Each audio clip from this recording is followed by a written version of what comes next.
Dollar লেনদেনে অনিয়মের অভিযোগ, বাংলাদেশ ব্যাংকের কর্মকর্তার বিরুদ্ধে তদন্তে নানা অসঙ্গতি। বাংলাদেশ ব্যাংকের ফরেক্স রিজার্ভ অ্যান্ড ট্রেজারি ম্যানেজমেন্ট ডিপার্টমেন্টের অতিরিক্ত পরিচালক শাহনেওয়াজ সুমনের বিরুদ্ধে ডলার লেনদেনে অনিয়ম, সরকারি অর্থের ক্ষতি, ভুয়া বিল ভাউচার ব্যবহার সহ নানা অভিযোগ উঠেছে।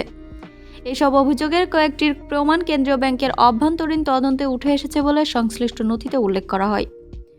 তদন্ত প্রতিবেদনে বলা হয়েছে, 2024 সালের 9 মে ইসলামী ব্যাংক বাংলাদেশ পিএলসির সঙ্গে ডলার কেনাবেচার 4টি চুক্তিতে একই দিনে ভিন্ন ভিন্ন বিনিময় হার ব্যবহার করা হয়। এতে বাংলাদেশ ব্যাংকের প্রায় 54,91,00,000 টাকা আর্থিক ক্ষতি হয়েছে বলে প্রতিবেদনে উল্লেখ করা হয়। ওই দিন বাংলাদেশ ব্যাংক ইসলামী ব্যাংকের কাছে 110 টাকা দরে $8,20,00,000 বিক্রি করে।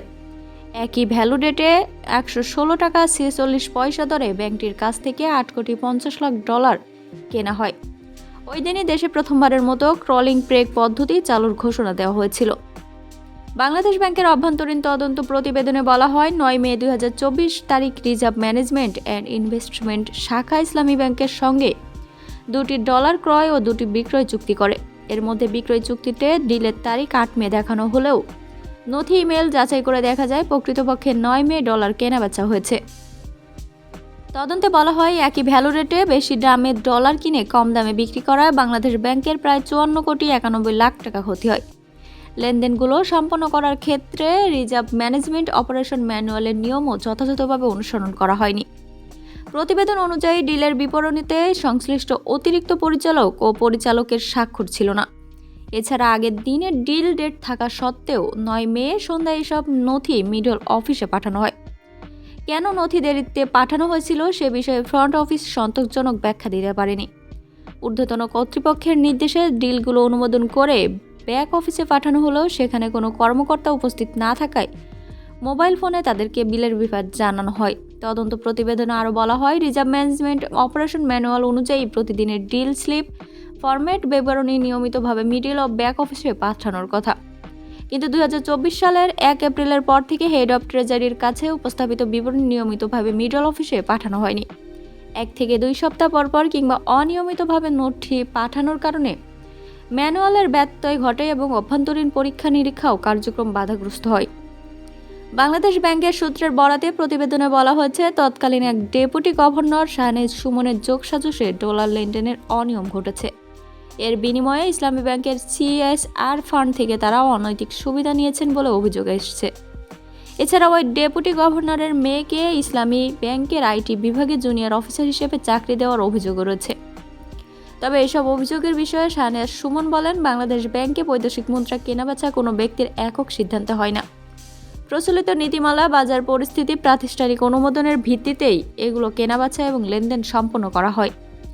তিনি বলেন, ক্রলিং ব্রেক ব্যবস্থা চালুর এই সময়ে বিনিময় হার পূর্ণ নির্ধারণ করা ছিল। সংশ্লিষ্ট অতিরিক্ত পরিচালক, মহাপরিচালক ও ঊর্ধ্বতন কর্তৃপক্ষের অনুমোদন নিয়েই ডিলগুলো সম্পন্ন হয়। তদন্ত প্রতিবেদনে অতিরিক্ত পরিচালক ও পরিচালকের স্বাক্ষর না থাকার বিষয়ে জানতে চাইলে তিনি বলেন, স্বাক্ষর ছিল, আমার বক্তব্য এটাই। এছাড়া শাহনেওয়াজ সুমনের বিরুদ্ধে পিএইচডি পেশনের শর্তভঙ্গের অভিযোগে উঠেছে। বাংলাদেশ ব্যাংকের সূত্র জানায়, মালয়েশিয়ার ইউনিভার্সিটি অব মালাইতে অর্থনীতিতে পিএইচডি করার জন্য 2024 সালের 12 সেপ্টেম্বর তাকে আদেশ দেওয়া হয়। ওই আদেশ অনুযায়ী 27 সেপ্টেম্বর 2024 থেকে 27 জুলাই 2027 পর্যন্ত পূর্ণ বেতন ভাতায় প্রেষণ মঞ্জুর করা হয়েছিল। তবে তিনি পিএইচডি শেষ না করেই 2026 সালের 3 আগস্ট দেশে ফিরে বাংলাদেশ ব্যাংকে যোগ দেন এবং প্রেষণের শর্ত অনুযায়ী শিক্ষাক্রম অসমাপ্ত রেখে দেশে ফিরলে প্রেষণকালীন ভাতা এবং বেতন ভাতা ফেরত দেওয়ার বিধান রয়েছে। অভিযোগ রয়েছে, তিনি এখনও এ সংক্রান্ত অর্থ ফেরত দেননি এবং পড়াশোনা শেষ করার কোনো প্রমাণও ব্যাংকে জমা দেননি। এছাড়া তদন্ত কমিটি সংশ্লিষ্ট ফার্মেসিতে যোগাযোগ করে। ফার্মেসির পক্ষ থেকে জানানো হয়, তারা ওই ওষুধ সরাসরি বিক্রি করেনি, নগদ অর্ডারের মাধ্যমে টাকার বিনিময়ে ওষুধ সরবরাহ করা হয়ে থাকতে পারে। এই হিসেবে তিনি অ্যান্টিফাঙ্গাল ওষুধ সাধারণত যে কাজে ব্যবহৃত হয় সেই কাজের কোর্স হিসেবে দেওয়া হয়। সুমনের নথিতে প্রতিদিন 1800 মিলিগ্রাম এক্সপোজ এবং 1200 মিলিগ্রাম ড্যাসানিক্স সেবনের হিসাবও পাওয়া যায়, যা চিকিৎসকের বিষয়ে এবং বিবেচনা অসামঞ্জস্যপূর্ণ।